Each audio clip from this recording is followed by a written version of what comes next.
Alors moi, la symphonie du Luberon, je l'avais écoutée à la fin des années 70, c'était à Avignon. Et d'une certaine manière, j'avais été ébloui parce qu'on avait affaire à un artiste atypique qui proposait quelque chose de très poétique, de très philosophique aussi, et musical d'une certaine manière, de différent de tout ce qui se faisait à l'époque. En deux mots, Knut Victor, un jour, il a débarqué en Provence. C'était un peintre, il voulait retrouver la lumière de Van Gogh. Et il a entendu des sons et finalement ces sons l'ont captivé, l'ont absorbé totalement et finalement aussi il y a passé sa vie. Donc son idée c'était de s'immerger dans le paysage qui était son environnement immédiat.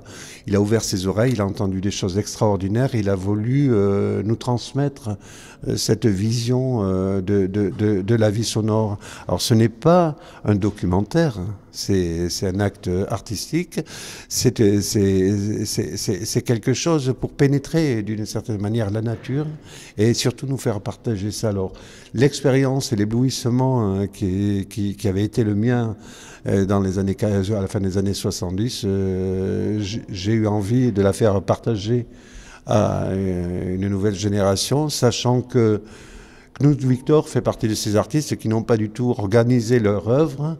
C'est une galère pour trouver les supports, pour trouver...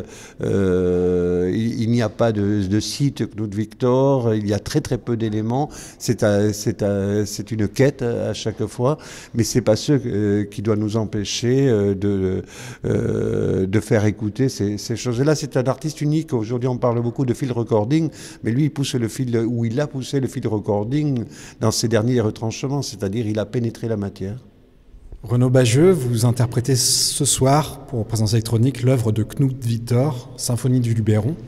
Vous êtes ingénieur du son depuis de nombreuses années sur le festival Présence électronique. Quel regard portez-vous sur le travail de prise de son et l'esthétique de Knut Victor?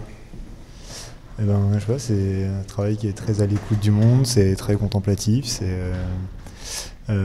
quelqu'un qui a l'air de travailler beaucoup sur les silences, sur les creux, et en même temps c'est pas non plus une esthétique du coup réaliste, même si ça parle de field recording.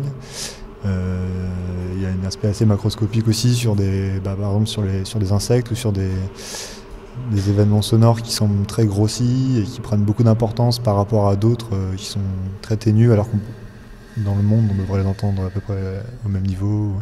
Donc, enfin, il y a un aspect un peu de déformation comme ça, mais après c'est très méditatif. On sent que c'est quelqu'un qui a beaucoup écouté la nature et qui est très immergé dans le monde. Ouais, donc moi je trouve que ça me touche plutôt. Ouais,